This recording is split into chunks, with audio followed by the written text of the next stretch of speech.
हर शनिवार को लोग पीपल के पेड़ को पानी क्यों देते हैं? बहुत से लोग नहीं जानते कि देवी लक्ष्मी की एक बहन भी है।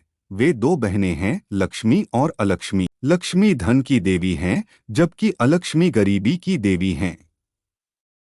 हालांकि वे सगी बहनें थीं, फिर भी उनका एक दूसरे के प्रति व्यवहार और स्वभाव बिल्कुल अलग था।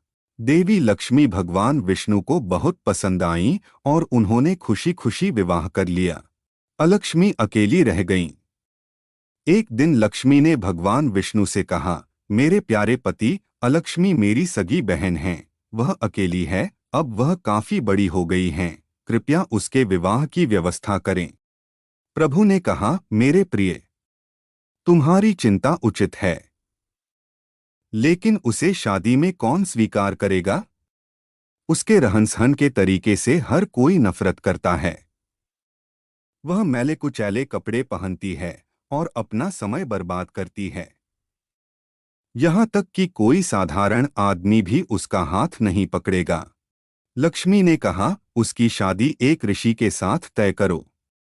वह उससे ज्यादा उम्मीद नहीं करेगा क्योंकि उसका अधिकांश समय धार्मिक अनुष्ठानों में व्यस्त रहेगा। भगवान सहमत हो गए। उन्होंने अलक्ष्मी के लिए उपयुक्त वर की तलाश की। एक ऋषि उससे विवाह करने को तैयार हो गए। देवी लक्ष्मी खुश थीं कि एक ऋषि उद्दालक मुनि ने उनकी बहन का हाथ स्वीकार किया था। उसका विवाह संपन्न करने के बाद वे अपने राज्य लौट आए। विवाह के बाद जब उद्दालक मुनि अलक्ष्मी को अपने आश्रम में ले गए तो वह प्रवेश नहीं कर पाईं। इस पर उद्दालक ने उससे कारण पूछा। अलक्ष्मी ने कहा कि ऐसे विशिष्ट स्थान हैं जहां मैं प्रवेश कर सकती हूं। ये स्थान अशुद्ध घर हैं, ऐसे घर जहां लोग हर समय लड़ते और बहस करते हैं, ऐसे घर जहां लोग गंदे कपड़े पहनते हैं और ऐसे स्थान जहां पुरुष और महिलाएं गैरधार्मिक आचरण का पालन करते हैं। अलक्ष्मी ने उद्दालक मुनि से कहा कि जिन घरों को रोजाना साफ किया जाता है, लोग सूर्योदय से पहले उठते हैं, जहां लोग रोजाना पूजा करते हैं और साफ कपड़े पहनते हैं, वे ऐसे स्थान हैं जहां वह प्रवेश नहीं कर सकती हैं। अलक्ष्मी ऋषि के जीवन के तरीके को स्वीकार नहीं कर सकी। ऋषि को उसे छोड़ना पड़ा। ऐसी कहानियां पाने के लिए सब्सक्राइब, लाइक और कमेंट करना न भूलें। अलक्ष्मी बुरी तरह निराश हो गई। वह फिर लक्ष्मी के पास गई। वह बहुत जर्जर और अव्यवस्थित लग रही थी। लक्ष्मी को उस पर दया आ गई। उसने विष्णु से कहा, कृपया उसके लिए उपयुक्त निवास की व्यवस्था करें। उपयुक्त आवास के बिना एक महिला का जीवन कठिन है।